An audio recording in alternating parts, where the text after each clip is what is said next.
अस्सलामुअलैकुम। आज हम बात करने वाले हैं ऐसे नुस्खे के बारे में जो कि कब्ज़ को दूर करता है, पेट को साफ़ करता है, खून में किसी भी तरीके से बीमारी हो, खून की ख़ारिश की बीमारी हो, फोड़ा फुंसी की बीमारी हो, खून को साफ़ करता है, प्यूरीफाई करता है।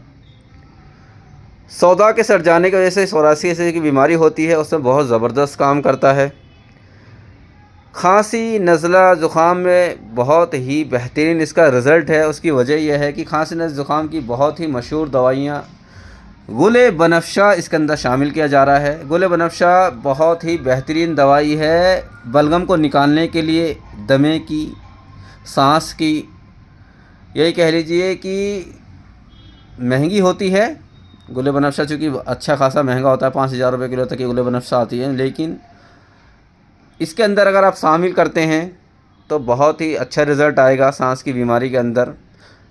और गुल बनफ़शा का ये भी एक फ़ायदा है कि वो रतूबत को जो है, इनके बलगम की ज़्यादती को कम कर देती है। जैसे इसके अंदर के एक दवाई है उस्ते क़ुद्दूस के बारे में तो बहुत ज़्यादा हमारी वीडियो भी आती रहती है, क्योंकि इतनी उस्ते क़ुद्दूस हम बनाते रहते हैं। उस्ते क़ुद्दूस जो है बलगम के दिमाग को बिल्कुल साफ़ कर देता है। ख़ास करके माइग्रेन का जो दर्द होता है उसमें बहुत ज़बरदस्त रिज़ल्ट है। सबसे पहले हम एक बात हर वीडियो में चूँकि हम कहते हैं वो हम फिर से कह देते हैं, ये दवाइयों में सबसे मेन जो चीज़ आपको ध्यान रखनी है क्वालिटी। जैसे कि हम आपको गुल सुर्ख दिखा रहे हैं, तो गुल सुर्ख आपको इसी क्वालिटी का लेना है। गुल सुर्ख मुरक्कब मिजाज रखता है, यानी कि अगर कम मिकदार में लेते हैं कुछ और अफ़ाल करता है, ज़्यादा मिकदार में लेते हैं कुछ और अफ़ाल करता है, दूसरे ही इसके फ़ायदे नज़र आते हैं।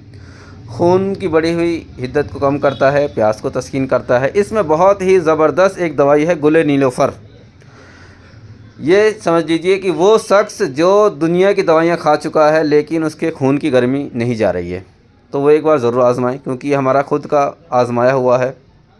पिछले साल ही हमने गुल नीलोफ़र और खसखास इस्तेमाल किया था, तो ये इसका रिज़ल्ट था। एक ही हफ़्ता इस्तेमाल करने के बाद में गर्मी में भी आपको पसीना नहीं आएगा। जिन लोगों को सर्दियों में पसीना आता है, धूप में ज़रा सा निकल जाते हैं तो चींटी सी काटने लग जाती है, चींटी चलने लग जाती हैं, सुइयाँ सी चुभने लग जाती हैं, वो लोग अगर सिंगल भी गुल नीलोफ़र, यह हम जो दिखा रहे हैं आपको, यह है गुल नीलोफ़र, अगर आप इस्तेमाल कर लें सिंगल भी, तो खून की सफ़रा की बढ़ी हुई हिद्दत को इतने ज़बरदस्त तरीके से साकिन कर देता है। ये खून को तस्कीन देता है और खून को इतना ज़बरदस्त साफ़ करता है कि अगर किसी शख्स को शरबत उन्नाब, हब्बे मुसफ़्फ़ी खून, शरबत मुरक्कब मुसफ़्फ़ी खून, चिरायता, दुनिया की दवाइयाँ इस्तेमाल कर चुका है लेकिन उसका खून नहीं साफ़ हो रहा है, तो ये नुस्खा एक बार इस्तेमाल करके देखें। खून की पैदावार को बढ़ा देगा ये नुस्खा, खून को बिल्कुल प्योरीफाई कर देगा, साफ़ कर देगा। बलगम की शिकायत है उसको भी ज़बरदस्त तरीके से साफ़ करता है। पहली जो दवाई इसके अंदर इस्तेमाल करनी है वो है अफ्तीमून। अच्छा, इसके अंदर दो दवाइयाँ जो है 75-75 ग्राम लेना है, बाकी दवाइयाँ सारी 35-35 ग्राम लेना है। एक ही दवाई जो है गुल सुर्ख वो लेना है आपको 25 ग्राम। जैसे कि इससे पहले बोल चुका हूँ, ये मुरक्कबुल कुवा रखता है, इसका मिजाज दो है, यानी कि कम मिकदार में दूसरे अफ़ाल, ज़्यादा मिकदार में दूसरे अफ़ाल। तो पहली जो दवाई आपको इस्तेमाल करनी है अफ्तीमून, दूसरी दवाई जो आपको इस्तेमाल करनी है वो है गुल सुर्ख, तीसरी दवाई आपको इसके अंदर इस्तेमाल करनी है गुल नीलोफ़र, चौथी दवाई जो आपको इस्तेमाल करनी है, क्वालिटी का ख़ास ख्याल रखना है, उस्ते क़ुद्दूस, और पाँचवीं और बहुत ही ज़बरदस्त दवाई गुल बनफ़शा, और छठी दवाई जो आपको इस्तेमाल करनी है तुलसी की बर्ग, तुलसी यानी तुलसी के पत्ते, और सातवीं दवाई जो आपको इस्तेमाल करनी है वो करनी है बस फ़ाइज, और ये बहुत ही मशहूर दवाई है बर्ग गाज़वान। इससे पहले भी कल ही हमने बल्कि खमीरा गाज़वान अंबरी जदवार उस सलीब वाला खमीरा आबरेशम अभी बनाया, बल्कि हमारी वीडियो रिसेंट आई हुई है, तो ये बर्ग गाज़वान है। हलेला सिया है, हलेला सिया तो हमारी बहुत ज़्यादा वीडियो आती है हलेला सिया का, क्योंकि ये बालों को काला करता है। बालों की जितनी भी हमारी वीडियो आती है उसमें हलेला सिया खास करके डालते हैं। हलेला का मुरब्बा भी, अगर कोई शख्स है उसके बाल सफ़ेद हो गए तो हलेला का मुरब्बा डायरेक्ट इस्तेमाल कर सकता है। हलेला सिया डायरेक्ट पाउडर करके पानी में भिगो कर बाल वो धोता है तो उसके सफ़ेद बाल काले हो जाएंगे।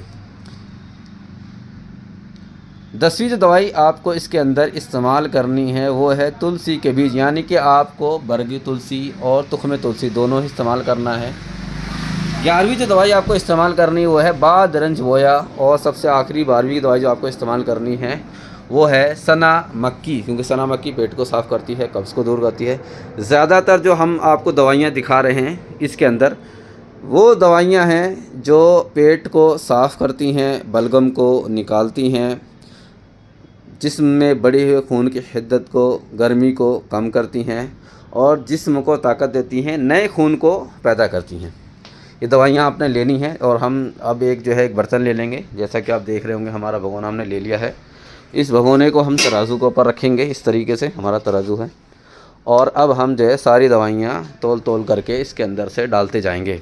जैसे कि हमने बताया गुले सुर्ख, तो गुले सुर्ख जो हमें इस्तेमाल करना है वो करना है 25 ग्राम। तो गुले सुर्ख हम 25 ग्राम ले लेंगे, दूसरी दवाइयाँ 25-25 ग्राम ले लेंगे।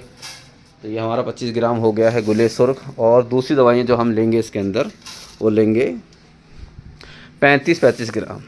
अच्छा, हमने जो दवाइयाँ बताई थी पहले ही कि सिर्फ़ और सिर्फ गुले सुर्ख ही इसके अंदर एक ऐसी दवाई है जो आपको 25 ग्राम इस्तेमाल करनी है। ये 26 ग्राम हो गए, 1 ग्राम कम कर लेंगे तो ये 25 ग्राम हो जाएगा हमारा गुले सुर्ख। और फिर अब हम इसको रात में पानी के अंदर भिगो देंगे। अच्छा, पानी में ख़ास ख्याल रखना है, दवाइयों का सारा वज़न ले लें। अगर जैसे हम दवाइयाँ ली हैं, इसमें आधी किलो सारी दवाइयाँ हो रही हैं, इसके 5 गुना या 7 गुना पानी ले सकते हैं आप।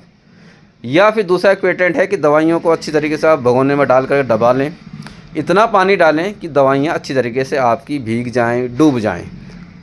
रात में भिगोएं, सुबह को पकाएं। पानी दवाइयों का जितना भी दवाइयाँ हैं आपकी, पानी का ख़ास ख्याल ये रखना है। जैसे मान लीजिए आधा किलो है ये, तो आपको 250 यानी कि 2 लीटर 2.5 लीटर पानी बाकी रखना है। यानी कि अगर आपने 50 लीटर ही पानी डाल दिया है तो इतना आपको फूकना पड़ेगा। एक मैं मिसाल के तौर पर बता रहा हूँ कि आपका 2.5 लीटर रह जाए। फिर जो आपकी दवाइयाँ हैं इसके 3 गुना आपको शक्कर डालना है।